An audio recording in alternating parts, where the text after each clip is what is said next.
नमस्कार साथियों, मैं आज अति महत्वपूर्ण सेशन के साथ आपके सामने उपस्थित हुआ हूं ताकि आने वाला एग्जाम में आपको अधिक से अधिक मदद मिल सके। तो पहला क्वेश्चन है, संविधान के किस संशोधन द्वारा दिल्ली को संविधान के किस संशोधन द्वारा दिल्ली को राष्ट्रीय राजधानी के रूप में दर्जा दिया गया है?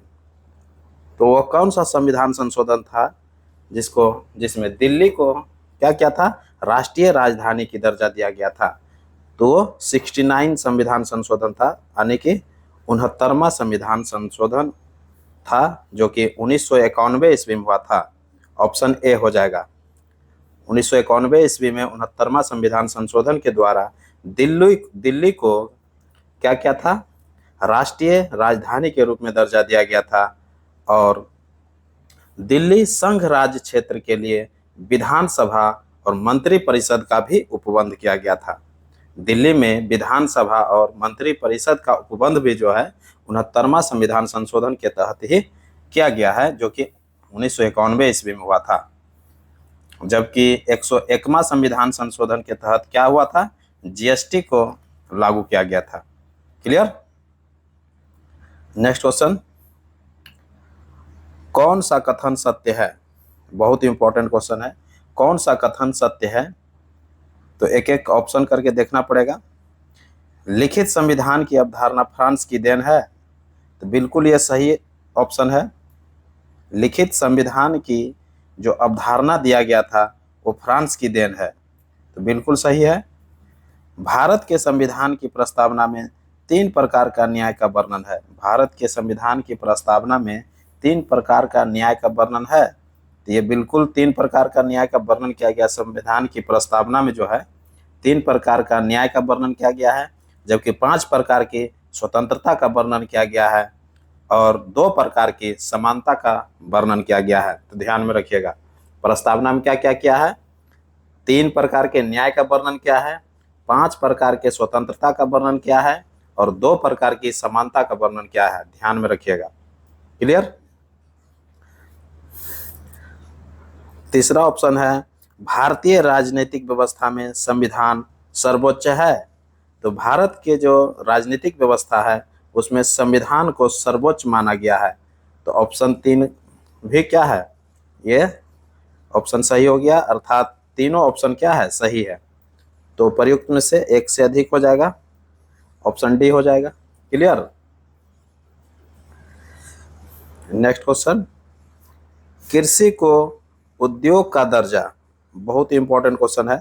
कृषि को उद्योग का दर्जा देने वाला प्रथम राज्य कौन है? कृषि को जो उद्योग का दर्जा दिया गया था वो प्रथम राज्य महाराष्ट्र है। प्रथम राज्य कौन है? महाराष्ट्र है, जो कि 1997 ईस्वी में दिया गया था।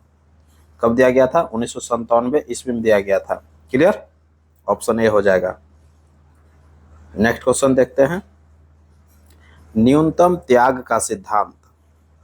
न्यूनतम त्याग का सिद्धांत का प्रतिपादन किसने किया? न्यूनतम त्याग का सिद्धांत का प्रतिपादन जे.एस. मिल ने किया था। किसने किया था? जे.एस. मिल ने किया था। किसने किया था? जे.एस. मिल ने। ऑप्शन ए हो जाएगा। जबकि पीटर पायर जो थे वो जीरो बेस बजटिंग का सिद्धांत दिया था। जीरो बेस बजटिंग का सिद्धांत जो है पीटर पायर ने दिया था, जबकि डाल्टन पीगू जो है अधिकतम सामाजिक कल्याण का सिद्धांत दिया था। डाल्टन पीगू जो है वो क्या दिए थे? अधिकतम सामाजिक कल्याण का सिद्धांत दिए थे। तो तीनों क्लियर हो गया। न्यूनतम त्याग का सिद्धांत कौन दिया था? जे.एस. मिल ने दिया था। पीटर पायर ने दिया था जीरो बेस बजटिंग का सिद्धांत दिया था। डाल्टन पीगू जो दिया था अधिकतम सामाजिक कल्याण का सिद्धांत दिया था। तो क्लियर हो गया होगा। नेक्स्ट क्वेश्चन, पहला जैन संगति कहाँ हुआ था? बहुत ही इंपॉर्टेंट क्वेश्चन है। पहला जैन संगति जो हुआ था वो पाटलिपुत्र में हुआ था। पहला जैन संगति कहाँ हुआ था? पाटलिपुत्र में हुआ था। ऑप्शन ए हो जाएगा। पाटलिपुत्र में जो हुआ था पहला जैन संगति वो 300 BC में हुआ था। कब हुआ था? 300 ईसा पूर्व में हुआ था, जिसकी अध्यक्षता जो है स्थूल भद्र ने किया था। पहला जैन संगति का जो अध्यक्षता किया था, किसने किया था? स्थूलभद्र ने किया था। 300 ईसा पूर्व में हुआ था। क्लियर? कहाँ हुआ था? पाटलिपुत्र में हुआ था। जबकि दूसरा जो हुआ था, दूसरा जैन संगति जो हुआ था, वो बल्लभी में हुआ था। बल्लभी गुजरात में। कहाँ पड़ता है? बल्लभी गुजरात में पड़ता है। और वो 6ठी शताब्दी में हुआ था। कब हुआ था? 6ठी शताब्दी में हुआ था, जिसकी अध्यक्षता जो है क्षमा सरवन ने किया था। जिसकी अध्यक्षता किसने किया था? क्षमा सरवन ने किया था। क्लियर? नेक्स्ट क्वेश्चन, कौन सा कथन सत्य है? कौन सा कथन सत्य है? महावीर ने अपना उपदेश प्राकृत भाषा में दिया। महावीर ने अपना उपदेश प्राकृत भाषा में दिया, तो ये बिल्कुल ऑप्शन सही है। महावीर ने अपना उपदेश जो दिया था वो प्राकृत भाषा में दिया था, अर्थात अर्ध मगधी में दिया था। प्राकृत भाषा अर्थात अर्ध मगधी में दिया था। क्लियर हो गया होगा? दूसरा ऑप्शन है, बुद्ध ने अपना उपदेश जन साधारण की भाषा पाली में दिया था। बिल्कुल यह भी ऑप्शन सही है। बुद्ध ने अपना उपदेश जो दिया था जनसाधारण की भाषा पाली में दिया था, ये भी सही है, ऑप्शन है। तीसरा ऑप्शन है, गुरु नानक जी देश का 5 बार चक्कर लगाया। गुरु नानक जी जो है देश का 5 बार चक्कर लगाया, जिसे उदासीस कहा गया है। जिसे क्या कहा गया है? उदासीस कहा गया है। ये बिल्कुल ऑप्शन सही है। गुरु नानक जो है 5 बार देश का चक्कर लगाया था, जिसको उदासीस कहा गया है। क्या कहा गया है? उदासीस कहा गया है। तीनों ऑप्शन सही है, अर्थात उपर्युक्त में से एक से अधिक हो जाएगा। गुरु नानक जो है वो बाबा फरीद से प्रभावित थे। गुरु नानक जी जो थे वो किनसे प्रभावित थे? बाबा फरीद से प्रभावित थे। और गुरु नानक जी का जन्म जो हुआ था वो कहाँ हुआ था? तलवंडी में हुआ था, जो रॉबी नदी के तट पर पड़ता है। तलवंडी जो 1469 ईस्वी में हुआ था। कब हुआ था? 1469 ईस्वी में तलवंडी में हुआ था, रॉबी नदी के तट पर।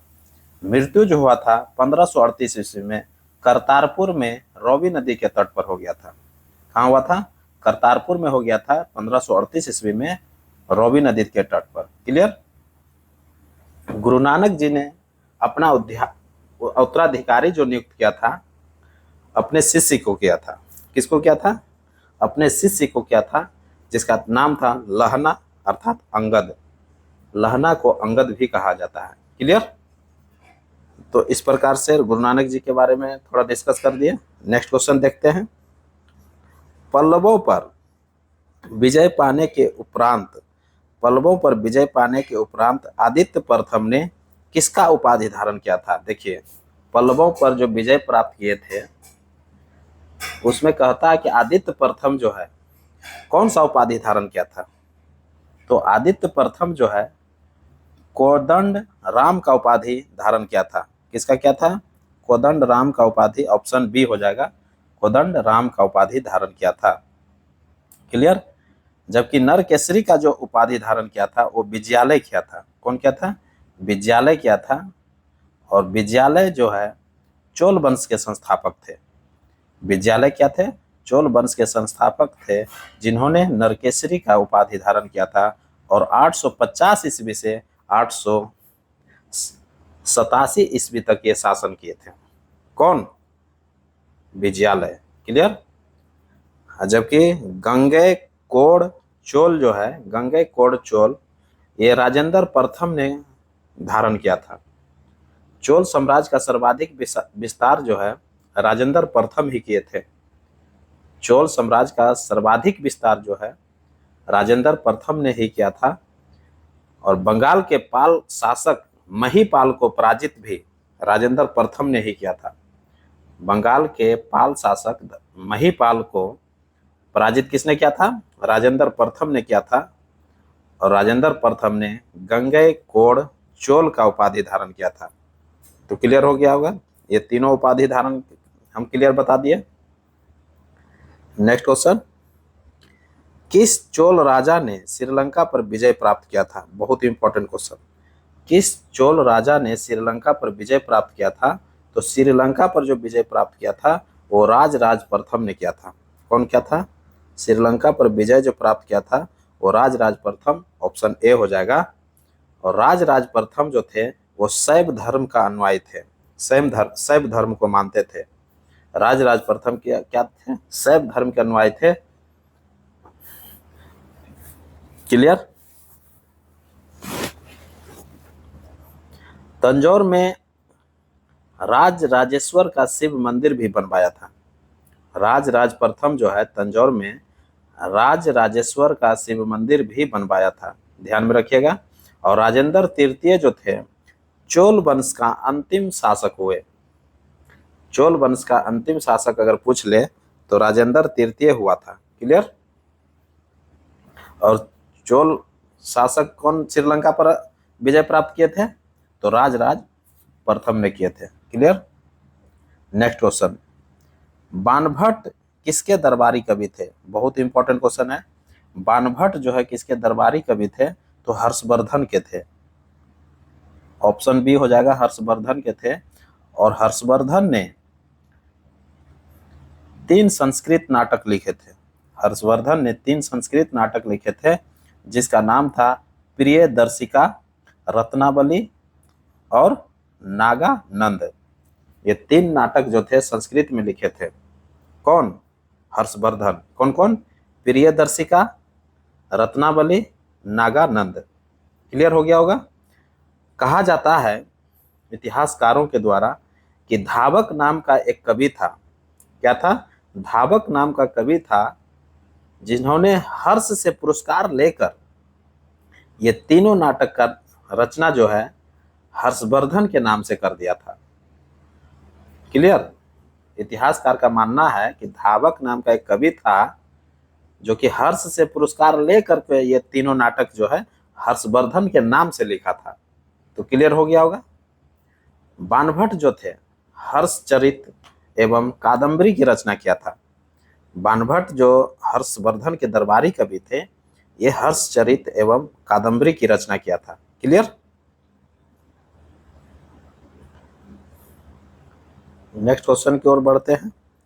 काकतीय वंश की राजधानी कहाँ थी?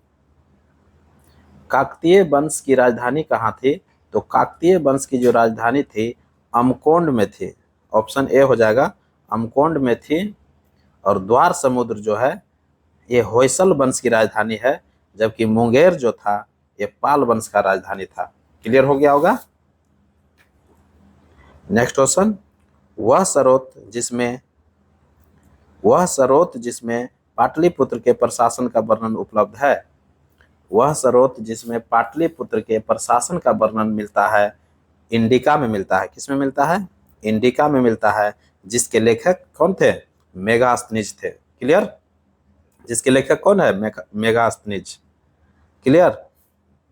नेक्स्ट क्वेश्चन, उद्देशिका को राजनीतिक जन्मपत्री किसने कहा था? उद्देशिका को राजनीतिक जन्मपत्री जो है किसने कहा था? तो के.एम. मुंशी ने कहा था। ऑप्शन बी हो जाएगा, के.एम. मुंशी ने कहा था। नेक्स्ट क्वेश्चन, प्राचीन भारत में कौन सी लिपि, देखिए बहुत इंपॉर्टेंट क्वेश्चन है, प्राचीन भारत में कौन सी लिपि दाईं ओर हो जाएगा, ये और लिख दिया है, दाईं ओर से बाईं ओर, ये और है, ये टाइपिंग करने में मिस्टेक कर दिया है। प्राचीन भारत में कौन सी लिपि जो है दाईं ओर से बाईं ओर लिखी जाती थी? बिल्कुल। तो प्राचीन भारत में जो है कौन सी लिपि दाईं ओर से बाईं ओर लिखी जाती थी? ये थी हो जाएगा। तो कौन सा लिपि था? वह खरोष्टी था। ऑप्शन सी हो जाएगा, खरोष्टी। नेक्स्ट क्वेश्चन, किसके अनुसार उद्देशिका हमारे स्वप्नों, देखिए बहुत इंपॉर्टेंट है, किसके अनुसार उद्देशिका जो है हमारे स्वप्नों विचारों का प्रतिनिधित्व करती है? क्या करती है? किसके अनुसार उद्देशिका हमारे स्वप्नों और विचारों का प्रतिनिधित्व करती है? तो अल्लादी कृष्णा स्वामी अय्यर थे। ऑप्शन सी अल्लादी कृष्णा स्वामी अय्यर ने यह बात कहा था, क्या कहा था कि उद्देशिका जो है हमारे स्वप्नों विचारों का प्रतिनिधित्व करती है। क्लियर। नेक्स्ट क्वेश्चन, भारत का प्रथम अस्पताल एवं औषधि बाग निर्माण करवाया था। भारत का प्रथम अस्पताल जो है एवं औषधि बाग का निर्माण जो है कौन करवाया था? निर्माण कौन करवाया था? तो अशोक ने करवाया था। भारत का प्रथम अस्पताल एवं औषधि बाग का निर्माण कौन करवाया था? अशोक ने करवाया था। Option C. Clear. Next question, hydrogen को जलाने से क्या बनता है? हाइड्रोजन को जलाने से क्या बनता है? बहुत इंपॉर्टेंट क्वेश्चन है। पानी बनता है। ऑप्शन सी हो जाएगा, पानी बनता है। नेक्स्ट क्वेश्चन, अंतर्राष्ट्रीय क्रिकेट में डकवर्थ लुईस फार्मूला पहली बार कब प्रयोग किया गया था? डकवर्थ लुईस फार्मूला जो है पहली बार कब प्रयोग किया गया था? तो 1 जनवरी 1997 को किया गया था। ऑप्शन ए हो जाएगा। क्लियर। नेक्स्ट क्वेश्चन, बजट 2023-24 के अनुसार विदेशी मुद्रा भंडार में भारत का स्थान क्या है? बजट 2023-24 के अनुसार विदेशी मुद्रा भंडार में भारत का स्थान कौन सा है? तो छठा स्थान है। ऑप्शन ए हो जाएगा, छठा स्थान है। क्लियर। राजस्व घाटा जीडीपी का जो है वो कितना है? 2.9% है। राजस्व घाटा जो है कितना है? 2.9% है। किसका? जीडीपी का। क्लियर। नेक्स्ट क्वेश्चन, अमृत क्रांति का संबंध किससे है? अमृत क्रांति का संबंध जो है किससे है? तो नदी जोड़ो परियोजना से है। ऑप्शन सी हो जाएगा, नदी जोड़ो परियोजना। वर्तमान में उच्चतम न्यायालय में कुल कितने न्यायाधीश है? जो उच्चतम न्यायालय है उसमें वर्तमान में जो है 34 न्यायाधीश है। एक मुख्य न्यायाधीश है एवं 33 गो अन्य न्यायाधीश है। 1 + 33 होता है। क्लियर। एक मुख्य न्यायाधीश होते हैं और 33 गो क्या होता है? अन्य न्यायाधीश होते हैं। तो क्लियर। नेक्स्ट क्वेश्चन, भारत के, बहुत इंपॉर्टेंट क्वेश्चन है, भारत के नगरीय क्षेत्रों में बीपीएल परिवारों की पहचान के लिए कौन सी समिति गठित की गई है? देखिए, भारत के नगरीय क्षेत्र में जो है बीपीएल परिवार की पहचान के लिए कौन सा समिति का गठन किया गया है? तो हामिस समिति था। कौन समिति था? हामिस समिति। ऑप्शन सी हो जाएगा, हामिस समिति। क्लियर। नेक्स्ट क्वेश्चन, भारत की एकमात्र अंतर्वाही नदी कौन सी है? भारत की एकमात्र जो है अंतर्वाही नदी कौन सी है? अंतर्वाही नदी जो है कौन सा है? तो वो लूनी नदी है। ऑप्शन सी हो जाएगा, लूनी नदी है। क्लियर। अंतर्वाही नदी एकमात्र है भारत में। कौन है वो? लूनी नदी है। ध्यान में रखिएगा। नेक्स्ट क्वेश्चन की ओर बढ़ते हैं।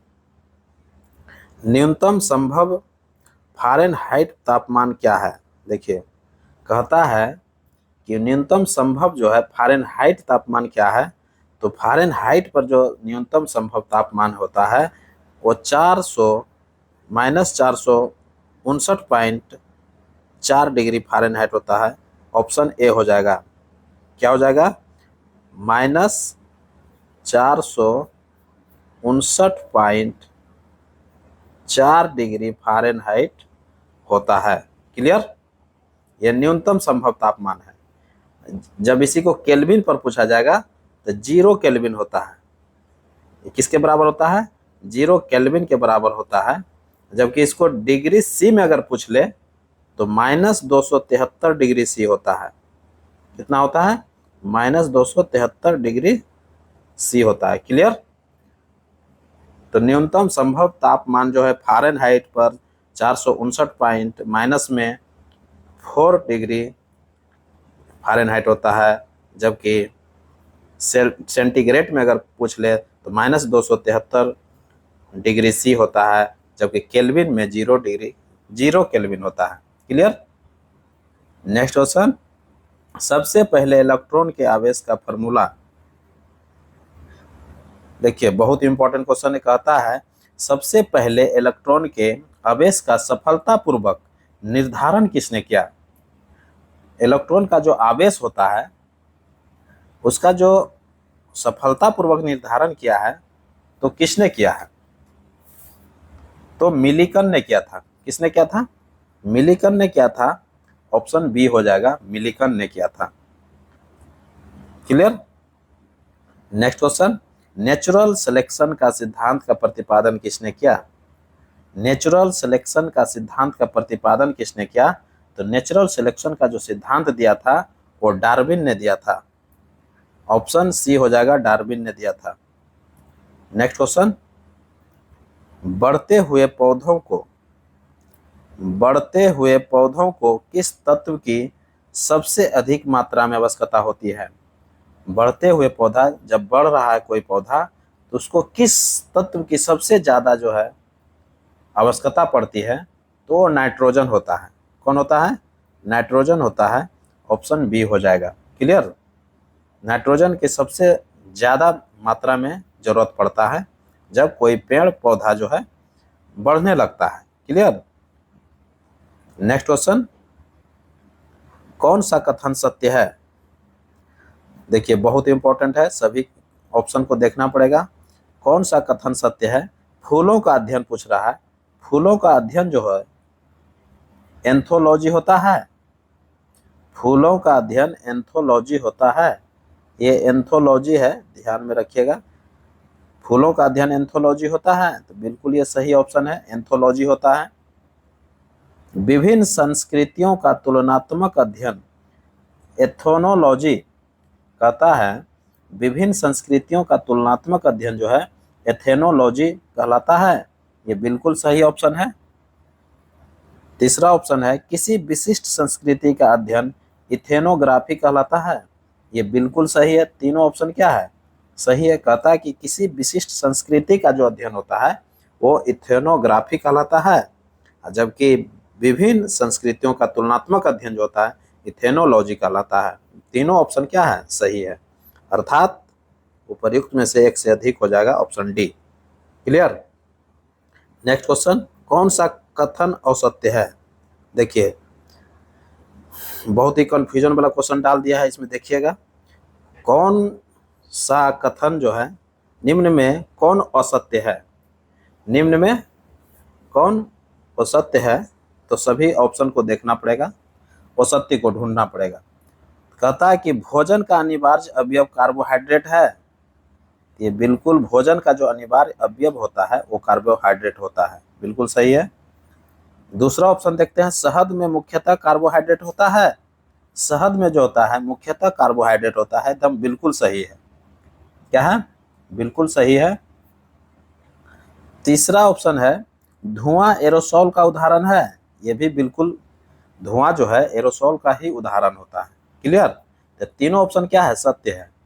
कहता है कि असत्य को ढूंढिए, तो असत्य तो कोई नहीं हुआ, अर्थात नन ऑफ दीज हो जाएगा।